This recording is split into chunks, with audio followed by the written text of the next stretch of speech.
I should have known something was wrong the moment she used the word insisted. My wife doesn't insist. She suggests. She hints. She leaves post-it notes on the bathroom mirror with smiley faces and passive-aggressive reminders about taking out the trash. But she doesn't insist. Not until that Tuesday evening in late October, when the leaves outside our suburban Denver home had turned the color of old bruises, and she stood in our kitchen with her arms crossed, looking at me like I was a child who'd broken something expensive. "You need to apologize to Derek," she said. I was halfway through a beer, still wearing my work clothes, khakis and a button-down that smelled faintly of the office's burnt coffee and air conditioning. I taught high school history, which meant I spent my days explaining the Treaty of Versailles to teenagers who couldn't locate Germany on a map. By evening, I was usually too tired to argue about anything. "Apologize for what?" I asked, genuinely confused. "You know what?" Her voice had that tight quality it got when she was angry but trying not to show it. "At the barbecue, you made him uncomfortable." The barbecue, right? Last Saturday, Derek and his wife Monica had hosted a get-together at their place. One of those meticulously planned suburban affairs with craft beer and organic hot dogs and a Spotify playlist designed to make everyone feel young and carefree. Derek was Sarah's best friend from college. One of those relationships that predated me and therefore carried a weight I was never quite allowed to question. "I made him uncomfortable," I repeated slowly, tasting the words. "By asking about his new job? It wasn't what you asked. It was how you asked it." Sarah turned away from me, opening the refrigerator even though she wasn't getting anything out. It was a tell. Something she did when she was lying or uncomfortable. I'd noticed it before but never really thought about it. "You were condescending, Mark. Like you were interrogating him." I set down my beer. I asked him how the transition from marketing to consulting was going. "That's called making conversation." "You implied he wasn't qualified." "I absolutely did not." "Derek felt that you did." She closed the refrigerator, still not looking at me. "And frankly, I agree with him." There it was again. That phrase, Derek felt. Not I think or it seemed to me, but what Derek felt. I noticed it the same way you notice a loose tooth with your tongue. Constantly, involuntarily, until it becomes the only thing you can focus on. "When did you talk to Derek about this?" I asked. "He texted me." "He was really hurt, Mark." "He texted you." I laughed, but it came out wrong, harsh and disbelieving. "Jesus, Sarah. The guy is 36 years old, and he's texting my wife because I hurt his feelings at a barbecue." Her jaw tightened. "Don't minimize this. Derek is important to me. You know that." I did know that. Derek had been important to Sarah since their sophomore year at CU Boulder, where they'd met in some poetry class I'd heard about approximately 9,000 times. They'd stayed close through graduation, through Sarah's brief and disastrous engagement to some guy named Trevor, through my arrival in her life, through our wedding 5 years ago. Derek was the best man who gave the speech everyone remembered, the friend who helped us move into this house, the guy whose opinion Sarah valued on everything from Netflix recommendations to career decisions. And I'd never had a problem with it. I'd never been that husband, the insecure type who couldn't handle his wife having male friends. Derek was harmless. Nerdy in an affable way, married to Monica, a cheerful blonde who worked in pharmaceutical sales and laughed at all his jokes. We'd done couples dinners, group hikes, New Year's Eve parties. It was fine. It was normal. Except now, standing in our kitchen with the light from the setting sun turning everything amber and strange, I realized that fine and normal were words you used to describe things you'd stopped examining too closely. "I'll text him," I said finally. "I'll say I'm sorry if I came across the wrong way." "No." Sarah's voice was firm. "You need to do it in person. Go to his house tomorrow after work. He and Monica will be there." "Sarah, that's ridiculous. I'm not driving across town to apologize in person for asking someone about their job." "It's not ridiculous. It's the right thing to do." She finally looked at me, and there was something in her eyes I couldn't quite read. Determination, maybe, or guilt masquerading as righteousness. "Please, Mark. For me. For me." The magic words. The ones that meant this wasn't really about Derek at all, but about something larger and less defined. About my willingness to prioritize Sarah's needs, her feelings, her relationships. It was emotional currency, and we both knew I was already in debt from 1,000 small failures. The dishes I forgot to do, the anniversary where I bought flowers from Safeway instead of that expensive place she liked, the time I fell asleep during her work presentation practice. "Fine," I said. "I'll go tomorrow." She smiled then, and it should have made me feel better, but it didn't. It felt like I just agreed to something I didn't understand, like signing a contract without reading the fine print. That night, Sarah was affectionate in a way she hadn't been in months. She curled up next to me on the couch while we watched some Netflix series she'd been trying to get me into. She laughed at my jokes. She touched my arm when she talked. And later, in bed, she initiated sex with an intensity that surprised me. Her hands urgent, her breathing quick, her eyes closed so tightly I wondered what she was seeing behind her lids. Afterward, she fell asleep almost immediately, her head on my chest, her breathing steady and peaceful. I lay awake for a long time, staring at the ceiling, trying to shake the feeling that something fundamental had shifted. But I couldn't name it. It was like trying to describe a color you'd never seen before. The next day crawled by. I taught the French Revolution to my junior class, watching them scroll through their phones while I explained guillotines and mob justice. During lunch, my colleague Tom asked me if I was okay. "You seem distracted," he said, unwrapping a sad-looking turkey sandwich. "Sarah wants me to apologize to her friend," I said. "In person." Tom raised an eyebrow. "For what?" "Apparently I was rude at a party." "Were you?" I thought about it. Tried to remember exactly what I'd said to Derek. The conversation had been brief, unmemorable. I'd asked about his new consulting gig, made some comment about the hours being brutal, mentioned I'd heard the company had a good reputation. Standard small talk. Maybe my tone had been off? Maybe I'd been drinking and didn't remember it clearly? "I don't think so," I said. "But I guess I must have been." Tom shook his head. "Man, I don't know. Seems weird to me. But what do I know? I've been divorced twice." After school, I sat in my car in the parking lot for a while, trying to psyche myself up for this absurd errand. Derek and Monica lived in a neighborhood nicer than ours. Newer construction, bigger lots, those trendy farmhouse-style homes with black-framed windows and white siding. It was a 20-minute drive, and I spent the whole time rehearsing what I'd say. "Hey Derek," Sarah mentioned I might have come across wrong at the barbecue. Didn't mean anything by it. We cool. Simple. Quick. Done. I pulled up to their house at 5:30. Derek's Tesla was in the driveway next to Monica's Lexus SUV. I could see warm light in the windows, could imagine them inside doing normal couple things. Making dinner, talking about their days, existing in that comfortable domestic space I thought Sarah and I occupied too. I rang the doorbell, heard footsteps. The door opened.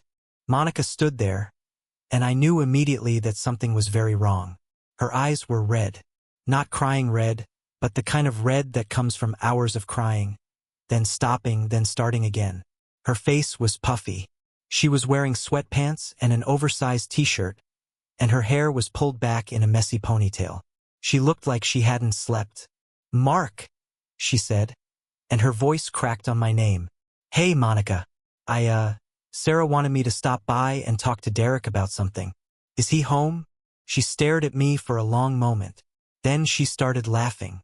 It was a terrible sound, high and broken and utterly humorless.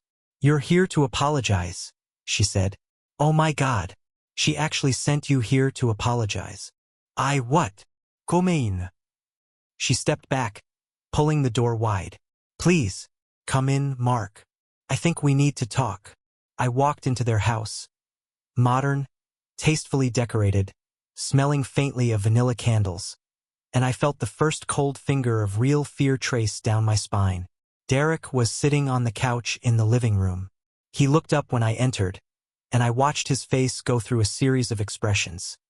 Surprise, confusion, then something that looked almost like panic.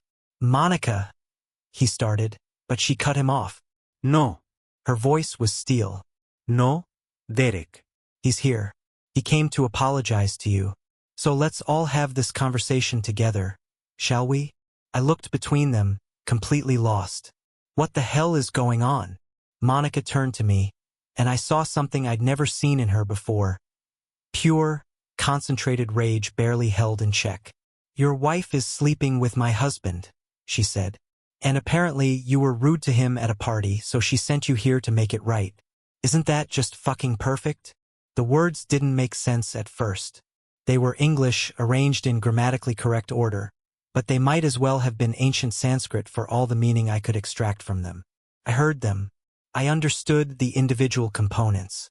But together they formed an impossible statement. "What?" I said stupidly. "Sarah and Derek." Monica's voice was shaking now. "They've been fucking for 6 months. I found out yesterday. I found the texts, the hotel receipts, everything. And you... God, you didn't even know, did you?" I looked at Derek. He'd gone pale, his hands clenched on his knees. He wouldn't meet my eyes. "That's not..." I started, but I couldn't finish the sentence because suddenly, horribly, things were starting to make sense. Sarah's insistence that I come here, in person, right now, the way she'd been the night before, affectionate, sexual, almost desperate, the way she'd looked at me in the kitchen, guilty righteousness. "She sent you here," Monica said, and now she was crying again, tears streaming down her face. "She sent you here to apologize to him, and I can't even." My legs felt weak. I sat down heavily in an armchair, my mind reeling. "How long have you known?" I asked Monica. "Since yesterday afternoon. I found text messages on his phone." She laughed that horrible laugh again. "Do you want to know what they said? Do you want to know what your wife and my husband talk about when they're together?" "Monica, stop," Derek said quietly. No. She wheeled on him. "No, I will not stop. You don't get to tell me to stop. You don't get to ask me for anything ever again." The room fell silent except for Monica's ragged breathing. I stared at the coffee table. Expensive reclaimed wood, artfully styled with design books and a ceramic bowl, and tried to process what was happening. 6 months. Sarah had been cheating on me for 6 months. With Derek. While I made dinner and graded papers and planned our anniversary trip to Napa that we were supposed to take next month. While I listened to her complain about work and held her when she cried about her mother's cancer scare and painted the guest bedroom the specific shade of gray she wanted. While I existed in what I thought was our life together, she'd been living in another reality entirely. "The barbecue," I said slowly. "Last Saturday. What actually happened?" Monica wiped her eyes. "What do you mean?"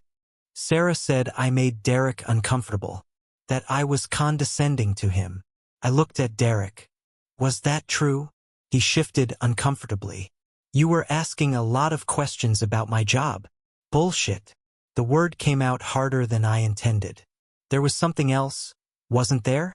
Derek didn't answer. Monica did. "I was watching you too," she said quietly.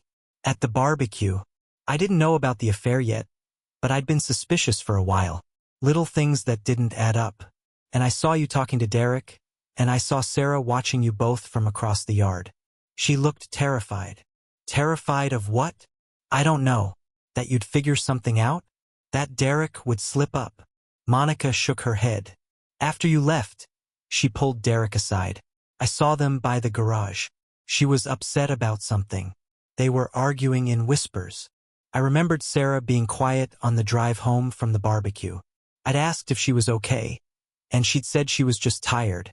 Then on Tuesday, she'd suddenly needed me to apologize to Derek. Needed me to come here, in person. She was setting me up," I said. The realization was dawning slowly, like a sunrise I didn't want to see. "She sent me here because she knew. She knew Monica had found out. She wanted what? She wanted Monica to tell me? Why would she?" "Because she's a coward," Monica spat.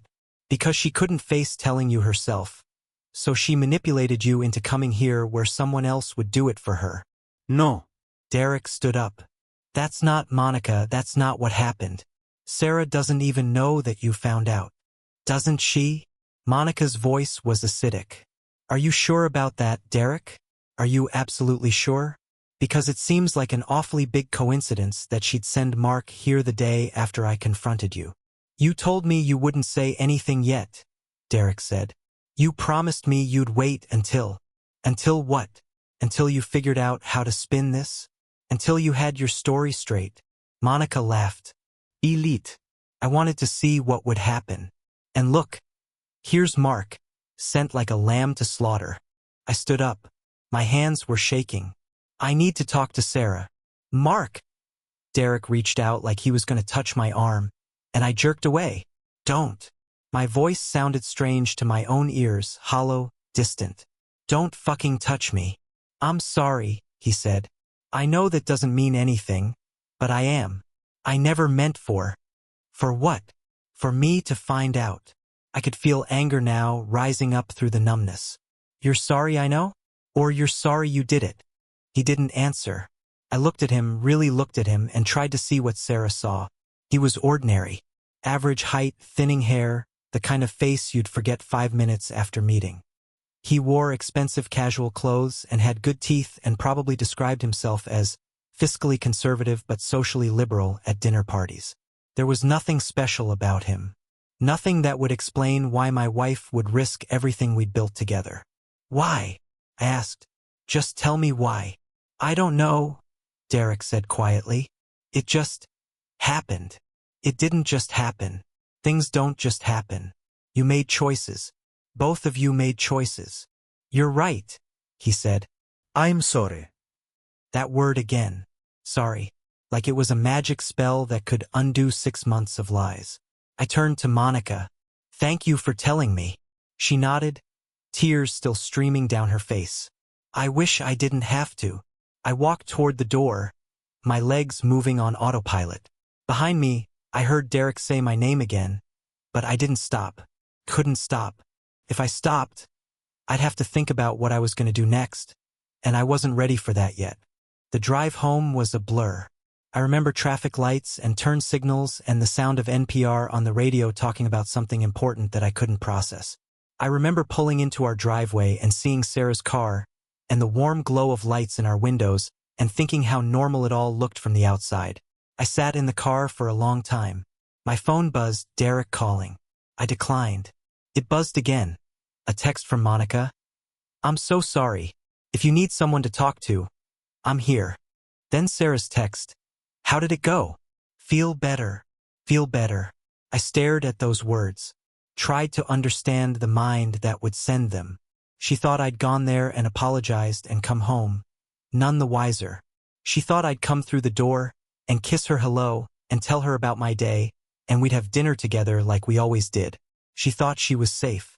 I got out of the car, walked to the front door. My keys felt heavy in my hand.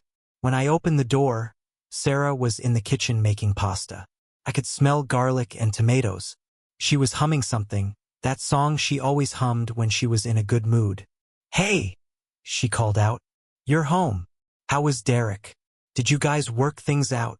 I stood in the doorway watching her. She was wearing jeans and the blue sweater I'd bought her for Christmas. Her hair was pulled back in a ponytail. She looked exactly like my wife, like the woman I'd married, like someone I knew, but I didn't know her at all. Yeah, I heard myself say. We worked things out. She turned, smiling. Good. I'm so glad. I knew if you just talked to him in person, you'd see he wasn't upset with you. He's such a good guy. He's such a good guy, I repeated. Are you okay? You sound weird. I'm fine. Just tired. She went back to stirring the pasta. Dinner will be ready in 10 minutes. Why don't you go change? I walked upstairs to our bedroom. Sat on the edge of the bed we'd shared for 5 years. Looked at her nightstand. A lamp, a book, her phone charger. A framed photo of us from our honeymoon in Maui. We looked happy in that photo. Young and in love and completely oblivious to what was coming. My phone buzzed again. Derek? Please don't tell her you know. Not yet. Let me talk to her first. Then Monica. He's texting her right now. Warning her. I'm watching him do it. I pulled up Sarah's contact. Stared at her name. Tried to remember the last time we'd said, I love you, and meant it. Really meant it with full hearts and clear minds. Couldn't remember. Maybe that was the problem. Maybe we'd been over for a while, and I'd just been too comfortable or too stupid to notice. Maybe the affair wasn't the beginning of the end but the end itself, already accomplished, just waiting for me to catch up. My phone rang. Tom from work. "Hey man," he said when I answered. "You still at that apology thing?" No. "I'm home. How'd it go?" I laughed. Actually laughed. "It went enlightening." "That doesn't sound good." "Tom, can I ask you something? When you found out your wives were cheating, how did you know? Like before you had proof. Did you feel it? Did you sense something was wrong?" There was a long pause. "Yeah," he said finally. "I felt it. Both times. But I told myself I was being paranoid. That I was the problem for even thinking it. And I was wrong. I wasn't paranoid. I was right, and I wasted months convincing myself otherwise." "Do you regret not trusting your instincts?" "Every day," he said. "Why? What happened?" "I'll tell you tomorrow. I should go." "Mark." "I'm okay," I said, even though we both knew it was a lie. "I'll see you tomorrow." I hung up and went back downstairs. Sarah had set the table. 2 plates, 2 wine glasses, 2 napkins folded the way her mother had taught her. She'd lit candles. Made it nice. "There you are," she said. "Come eat before it gets cold." I sat down. She served the pasta penne with marinara sauce and fresh basil. Smelled good. She was a good cook. That was something I'd always appreciated about her. "How was your day?" she asked, twirling pasta on her fork. "Interesting," I said. "Yours?" "Oh, same old stuff. Meetings, emails, the usual." She took a sip of wine. "I'm glad you talked to Derek. It was bothering me, the thought that there was tension between you two. He's important to me." "I know he is. You understand, right? I know it's not always easy having a partner who has close friends of the opposite sex, but you've always been so good about it. So secure." She reached across the table and touched my hand. "That's one of the things I love about you. You're not jealous or possessive like some men." I looked down at her hand on mine. Felt nothing. "Sarah," I said, "we need to talk." Her smile faltered. "About what?" "About Derek." The color drained from her face. "What about him?" "Monica found the texts." She pulled her hand back like I'd burned her. "What?" "Yesterday. She found everything. The hotel receipts, the texts, all of it." I don't know what you're talking about." "Yes, you do." My voice was calm, which surprised me. I thought I'd be yelling, but instead I felt eerily detached, like I was watching this scene happen to someone else. "She told me, just now, when I went to apologize to Derek. She was there, and she told me everything." Sarah stood up, her chair scraping loudly against the floor. "Mark, whatever she said, don't." I held up my hand. "Please don't lie to me anymore. I can't. I can't take that on top of everything else." She stared at me and I watched her calculate. Watched her decide whether to deny or confess, whether to fight or fold. She folded. "I'm sorry," she whispered. "I'm so sorry." And there it was. The confession I'd been waiting for, even though part of me had hoped, prayed, that Monica was wrong, that there was some other explanation, some misunderstanding that would make this all make sense. But no. Sarah was having an affair with Derek. My wife was sleeping with her best friend, and I'd been too blind to see it. "How long?" I asked. "Does it matter?" "Yes, it matters. Since April. 6 months. Monica had been right. Was it? I had to stop, swallow. Was it the first time? Or have there been others?" "There haven't been others," she said quickly. "Mark, I swear it was just Derek. Just this one time.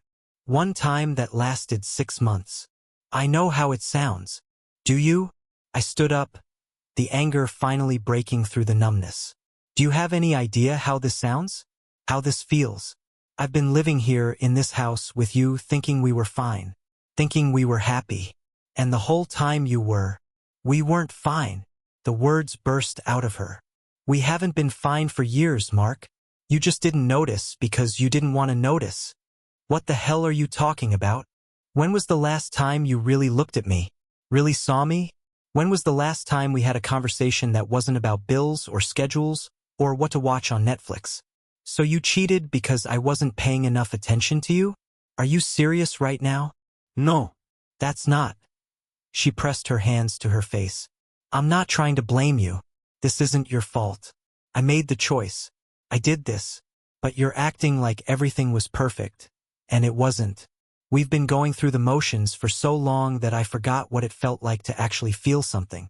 And Derek makes you feel something. He makes me feel seen, she said quietly. He makes me feel like I matter. I made you feel like you didn't matter? You made me feel like I was part of the furniture. Like I was just here, existing, doing my wife duties while you lived in your own world. I stared at her, trying to process this, trying to understand how we'd gotten here. Why didn't you tell me? If you were unhappy, why didn't you say something? I did. I told you 100 times, in 100 different ways. But you never heard me. You never wanted to hear me. That's not true. Isn't it? When was the last time you asked me about my day and actually listened to the answer? When was the last time you initiated sex? When was the last time you looked at me like you wanted me? I opened my mouth to argue, to defend myself, but I couldn't, because somewhere deep down, in a place I didn't want to examine, I knew she was at least partly right. We had been going through the motions. I had stopped really seeing her. When had that happened? When had we stopped being Mark and Sarah and become just husband and wife playing our roles? So you thought the answer was to fuck your best friend, I said. She flinched. I didn't plan it. It just. If you say, it just happened, I swear to God, Sarah. It did. She was crying now. We were having coffee, talking about our marriages, and he told me he and Monica were having problems too. He said he felt lonely, and I said I did too. And we understood each other. And then one day, after too much wine, we kissed. And it felt. I don't want to hear this. You asked. I asked how long. Not for the fucking origin story. We stood there, breathing hard, the pasta cooling on the table between us. Did you love him? I asked finally. She looked away. I don't know. That's not an answer. I don't know. She turned back to me, tears streaming down her face. I don't know what I feel anymore. I love you, Mark. I do. But there's something with Derek that I can't explain. It's not about love. It's about feeling alive again. Feeling alive. I laughed bitterly. Jesus Christ. You sound like a character in a Lifetime movie. Don't mock me. Why not? You've been mocking our marriage for 6 months. That's not fair. None of this is fair, I shouted. None of this is remotely fair. You don't get to cheat on me and then act like you're the victim because I wasn't emotionally available enough. I'm not acting like the victim. Yes, you are. You're standing here making excuses, telling me about how lonely you were, how I didn't see you. Like that justifies what you did.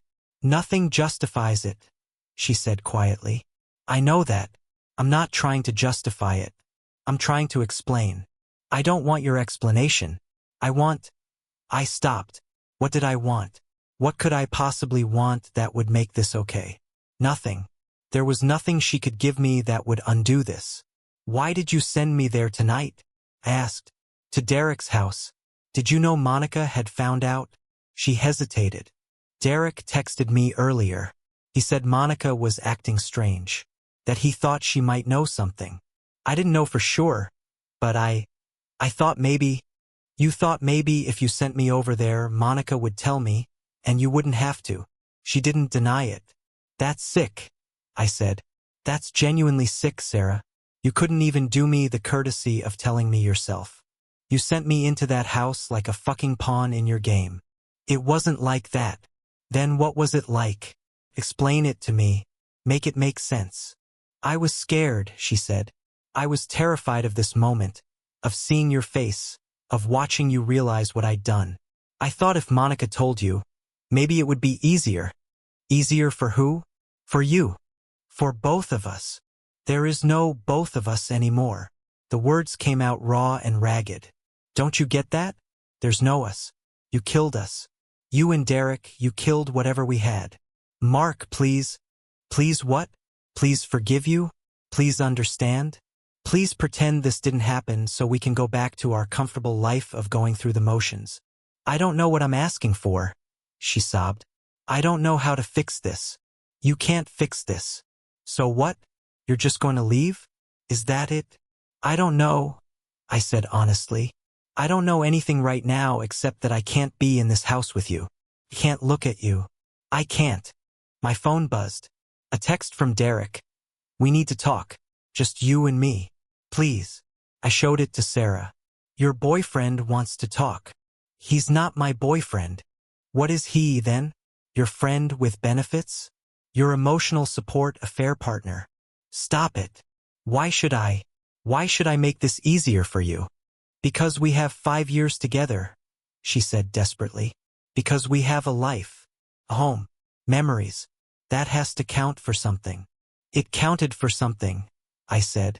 Right up until you decided it didn't count enough. I grabbed my keys from the counter. Where are you going? Sarah asked. Out. Mark. Don't. I held up my hand again. Don't follow me. Don't call me. Don't text me.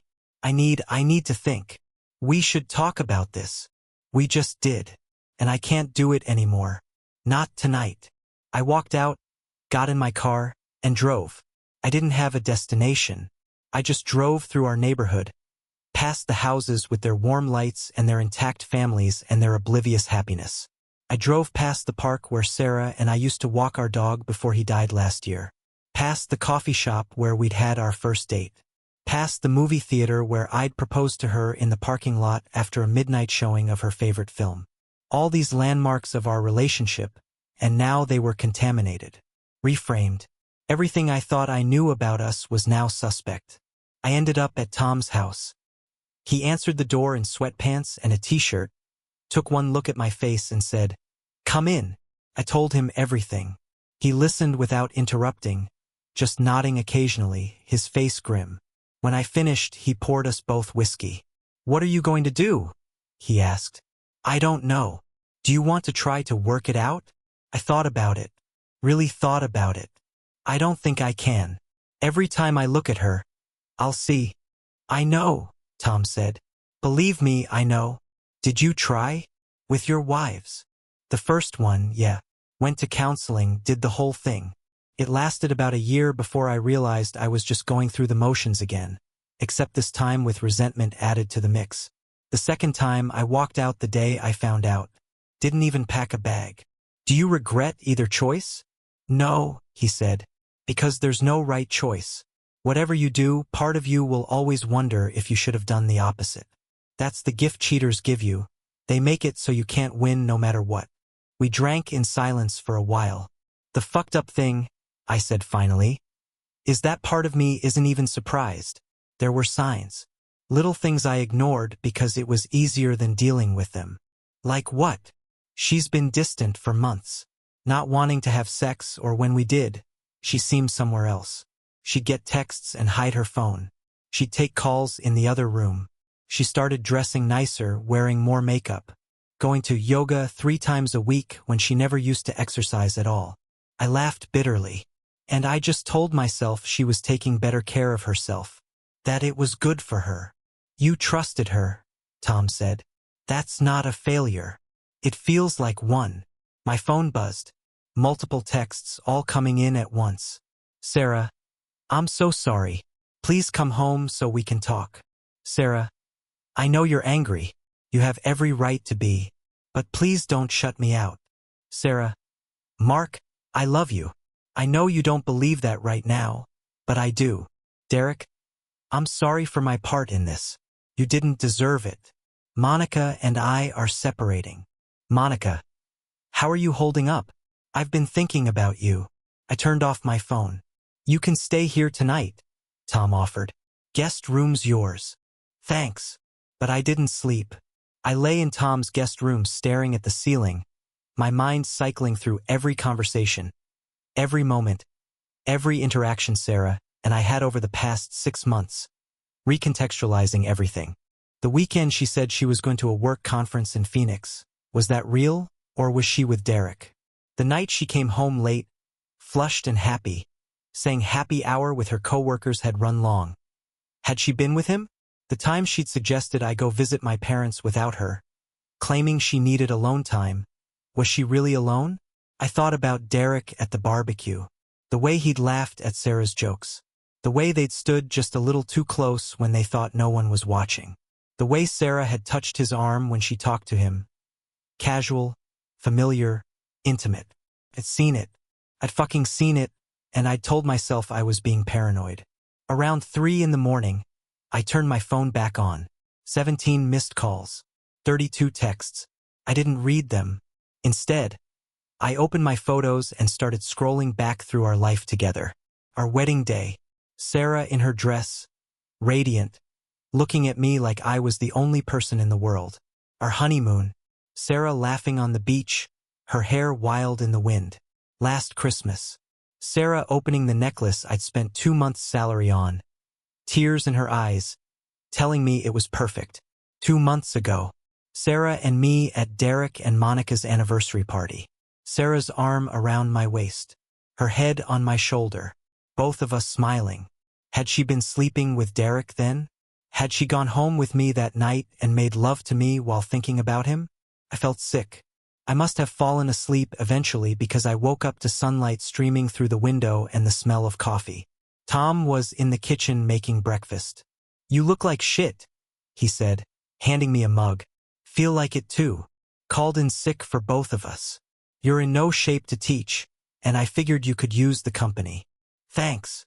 We ate in silence. Then Tom said, "You need to go back eventually. Get clothes at least. Figure out what you're doing." "I know. You want me to come with you?" I shook my head. I should do this alone. I drove home at noon. Sarah's car was in the driveway. Of course it was. Where else would she be? When I walked in, she was sitting on the couch, still wearing yesterday's clothes. She looked like she hadn't slept either. Her eyes were swollen, her face blotchy. She stood up when she saw me. "Mark, I'm just here to get some things," I said, heading for the stairs. "Wait, please." She followed me. "We need to talk about what happens now." What happens now is I pack a bag and leave. For how long? I don't know. A while. I need space to think. Where will you go? Does it matter? Yes, it matters. You're my husband. I stopped on the stairs and turned to look at her. Am I? Because from where I'm standing, it seems like Derek might have that role covered.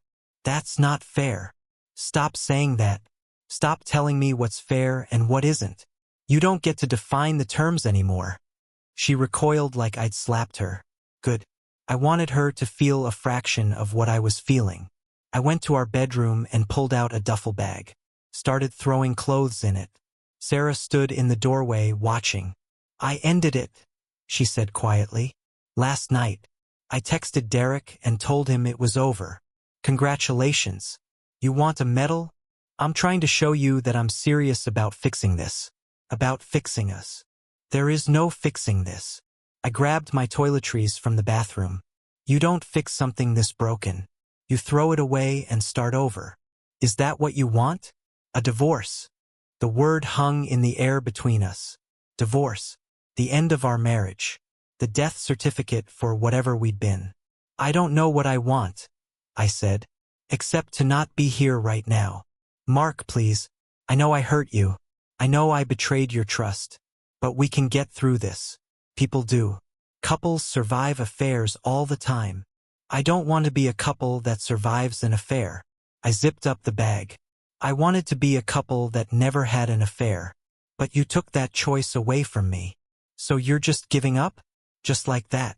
Just like that. Esther here. You think this is easy for me? You think I want this? I spent 5 years building a life with you. I thought we'd grow old together. I thought... My voice cracked. I thought you were it for me. The one. And you threw that away for what? For excitement? For validation? For Derek. It wasn't about him. Then what was it about? She struggled to answer. I could see her trying to find the words, the explanation that would make me understand. But there wasn't one. There was never going to be one. "I was lonely," she said finally. "I felt invisible. And he saw me." "I saw you," I said. I saw you every day. I came home to you every night. I chose you every single day for 5 years. Maybe I wasn't perfect. Maybe I could have been more attentive, more romantic, more whatever it is you needed. But I was faithful. I was there. And apparently that wasn't enough. It was enough, she whispered. It should have been enough. I don't know why it wasn't. I picked up my bag. I have to go. When will I hear from you? I don't know. Mark. What, Sarah? What else is there to say? I love you, she said desperately. I know you don't believe me, but I do. I never stopped loving you. You have a funny way of showing it. I walked past her, down the stairs, out the door. She didn't follow me this time. I spent the next 3 days at Tom's, going through the motions of existence. Eating when Tom made me eat. Showering when Tom told me I smelled. Ignoring the constant texts and calls from Sarah. On the 4th day, I finally read her messages. They were what you'd expect. Apologies, explanations, please. She wanted to go to counseling. She wanted to fight for our marriage. She wanted me to come home. There was also a long message from Derek. I almost deleted it without reading, but morbid curiosity got the better of me. Mark, I know you probably never want to hear from me again, and I understand that. I don't expect your forgiveness. I just want you to know that I hate myself for what I did. You're a good man and you didn't deserve this. Sarah is a good woman, too. I know you can't see that right now, but she is. What happened between us wasn't about you being lacking in any way. It was about 2 people who were struggling and made terrible choices. Monica and I are getting divorced. She deserves better than me, and so do you better than what Sarah gave you. I'm sorry for my part in destroying your marriage. I'll regret it for the rest of my life. I read it 3 times trying to feel something. Anger, maybe, or satisfaction that his marriage was ending too. But mostly I just felt empty. Tom came home from work and found me on the couch. You read his message, he said. Not a question. Yeah. What do you think? I think he's trying to make himself feel better. Trying to convince himself he's not a bad person. Is he a bad person? I considered it. I don't know. Maybe not. Maybe he's just weak. Maybe they both are. Maybe they're just 2 selfish people who wanted something they couldn't have and didn't care who they hurt to get it. Are you going to respond? No. There's nothing to say. That night, I finally called my parents. Told them everything. My mother cried. My father offered to come out, to help me deal with this. I told them I needed to handle it myself. Are you going to divorce her? My mother asked. Probably. I'm so sorry, honey. We really liked Sarah. I liked her too, I said. Turns out I didn't know her as well as I thought. After we hung up, I sat in Tom's backyard, drinking beer and watching the stars come out. My phone rang. Monica. Hi, I said. Her voice sounded steadier than the last time we talked. How are you doing? Surviving. You? Same. I filed for divorce today. That was fast. When you know, you know. She laughed softly. That's what Derek said when he proposed. When you know, you know. Turns out he was right, just not the way he meant. I'm sorry, I said. For what it's worth. I'm sorry too. For both of us. She paused. Have you talked to Sarah? Not since I left. She's been texting, but I haven't responded. Derek hasn't stopped apologizing. It's exhausting. He wants me to understand why he did it.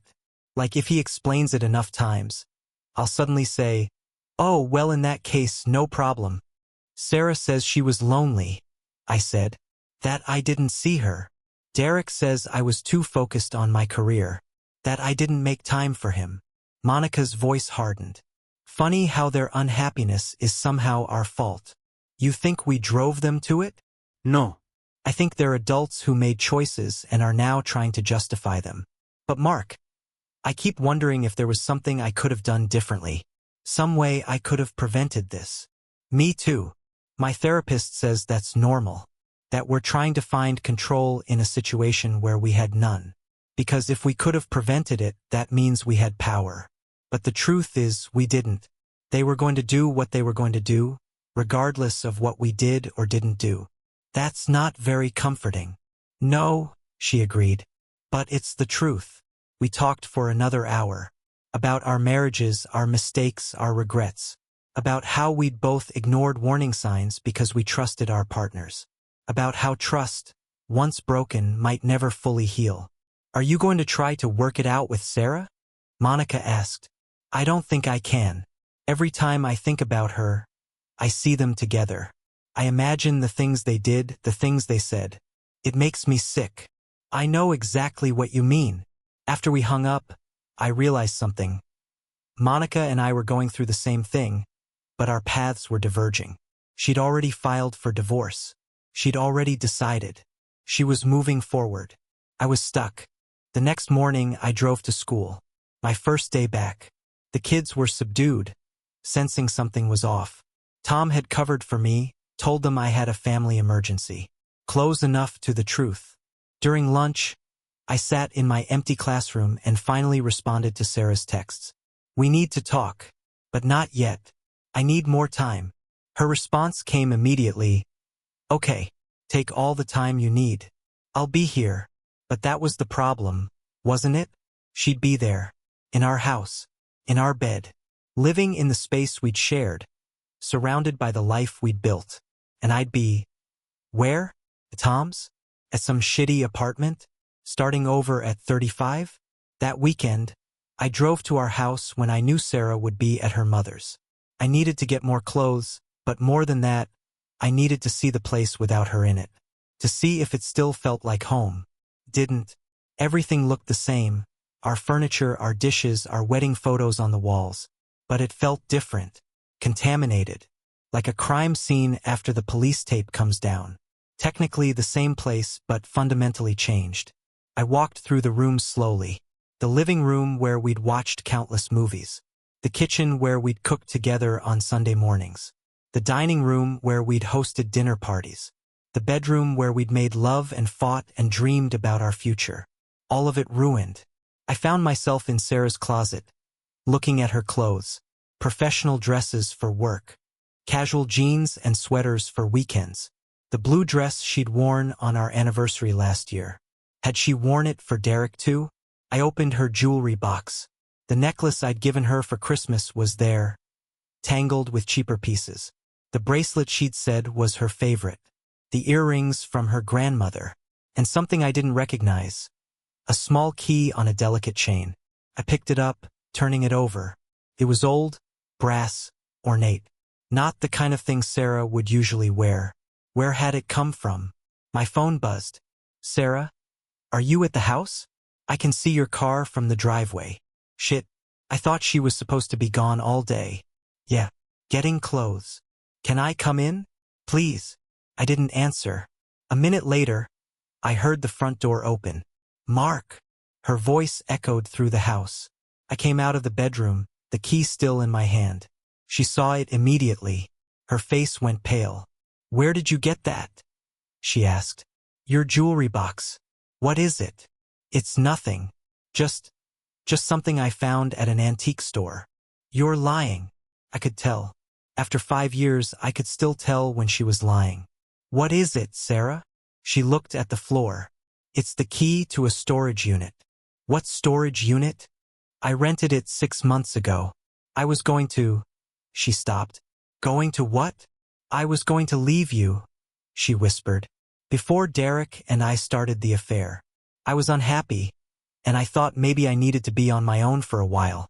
So I started putting things aside. Clothes, documents, money. Just in case. Esther daher. You were planning to leave me before you even started sleeping with Derek? I didn't know what I wanted. I just knew I wasn't happy. And then Derek happened. She agreed. And I stopped planning to leave because suddenly I didn't need to. I could have both. The security of our marriage and the excitement of the affair.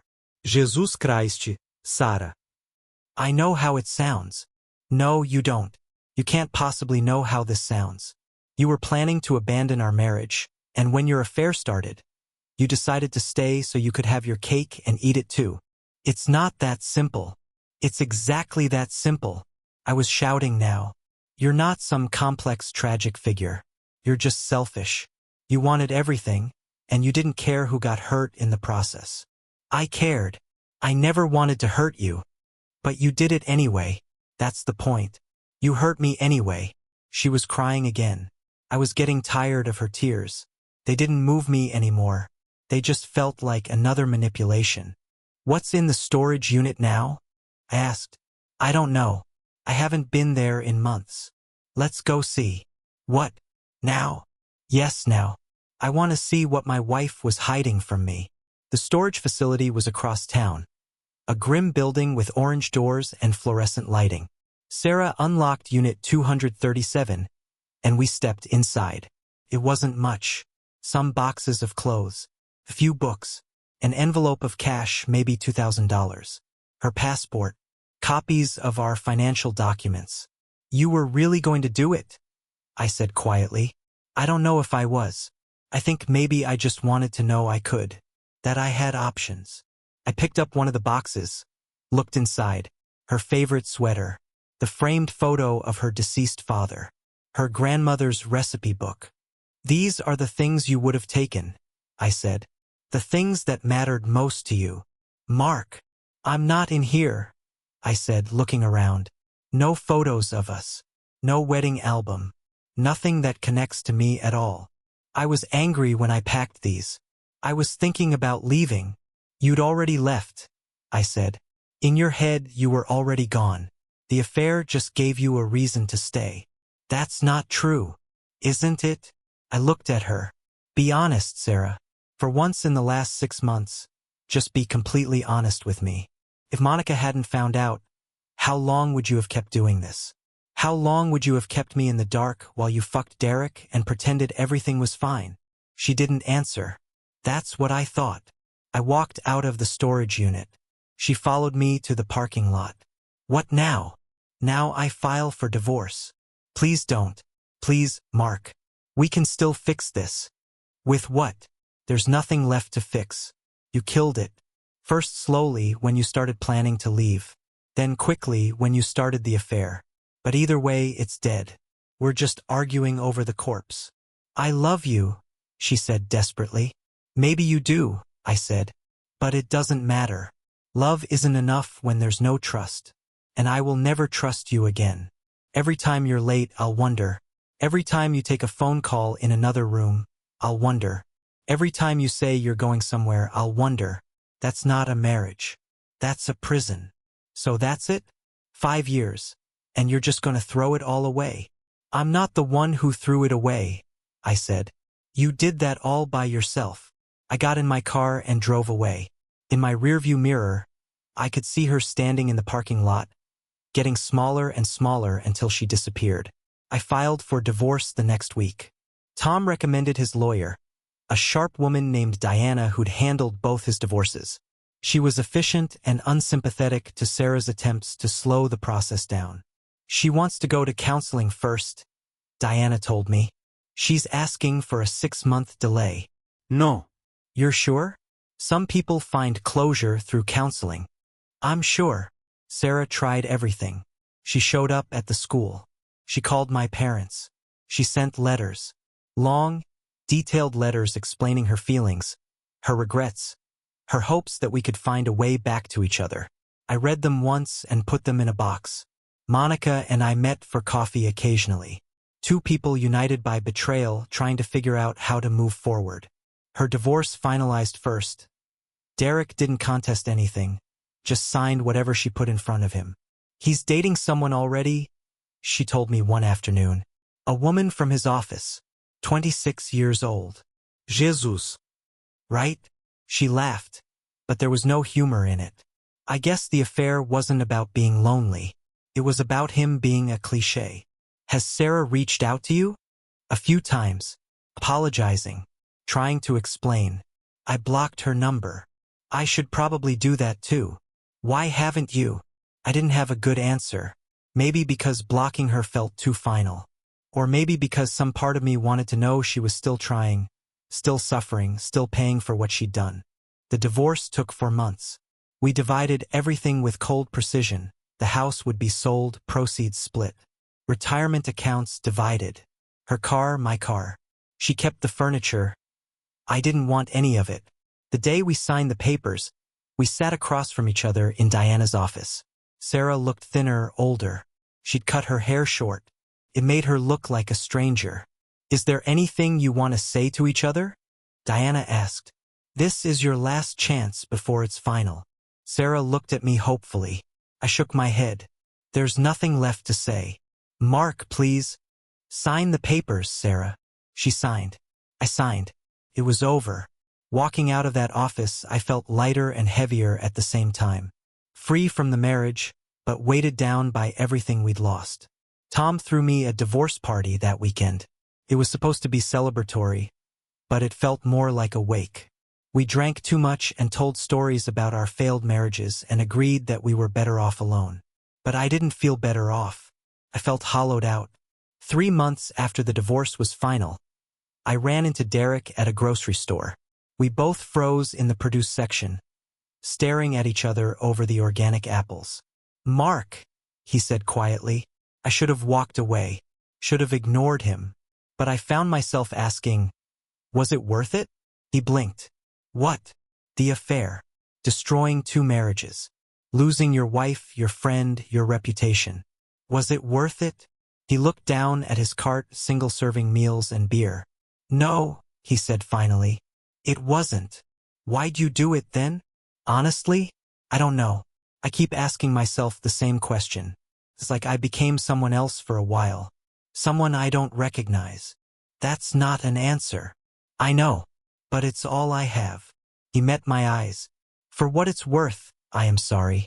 I know that doesn't change anything. You're right, I said.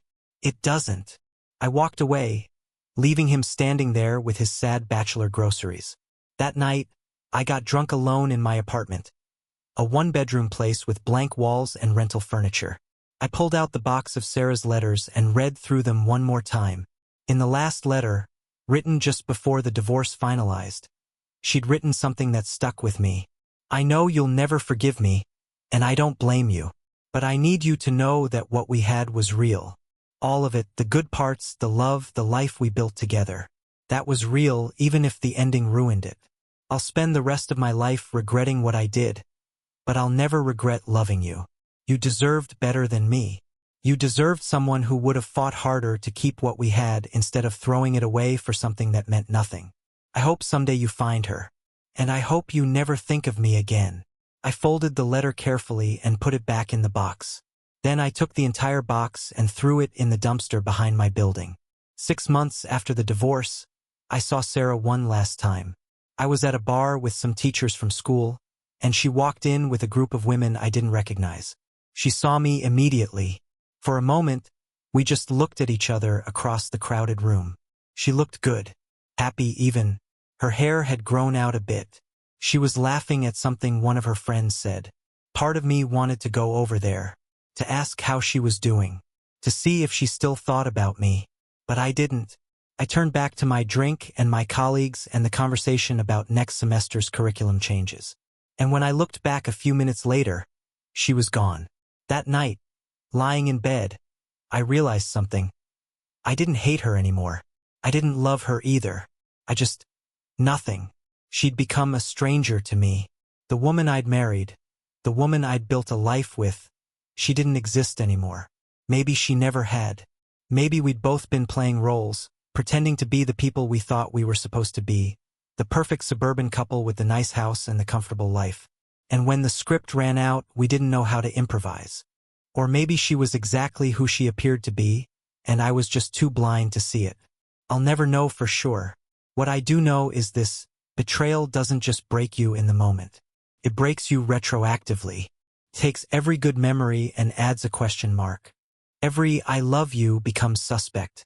Every moment of happiness gets re-examined for signs you missed. Monica told me once that the hardest part wasn't the affair itself. It was losing faith in her own judgment. If she could be so wrong about Derek, what else was she wrong about? I understood what she meant. These days, I don't think much about Sarah.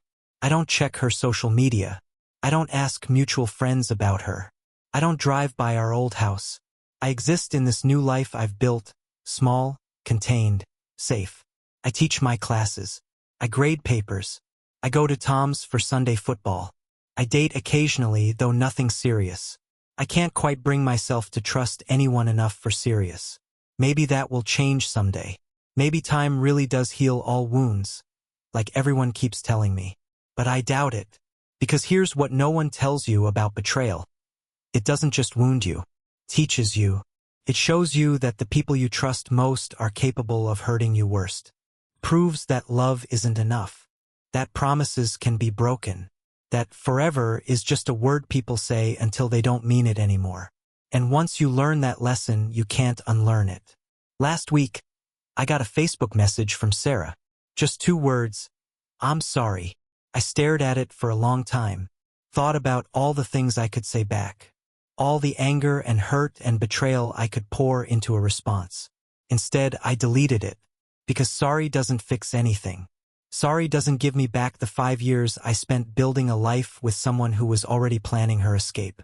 Sorry doesn't erase the image of her with Derek that lives in my head rent-free. Sorry doesn't make me trust again. Sorry is just a word people say when they want to feel better about the damage they've caused. And I'm done making Sarah feel better. I'm done with all of it. So I live my small, safe life. I teach history to kids who don't care. I drink beer with Tom and compare divorce war stories.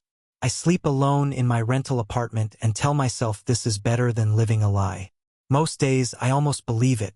But sometimes, late at night when I can't sleep, I think about the storage unit. About the boxes Sarah packed full of her most precious belongings. Everything except me. And I realized that she'd already left our marriage long before Derek came into the picture. The affair was just the excuse she needed to stay a little longer, to have her cake and eat it too. The joke was on both of us, really. She thought she could have everything, and I thought we had anything worth keeping. We were both wrong. And now we're both alone. That's the real ending. Not dramatic, not satisfying, not redemptive. Just 2 people who loved each other once, who built something they thought was permanent, watching it crumble and realizing there was nothing to salvage from the ruins. They say time heals all wounds, but some wounds aren't meant to heal. Some wounds are meant to teach you never to get hurt that way again. I learned my lesson, and I'll never forget it.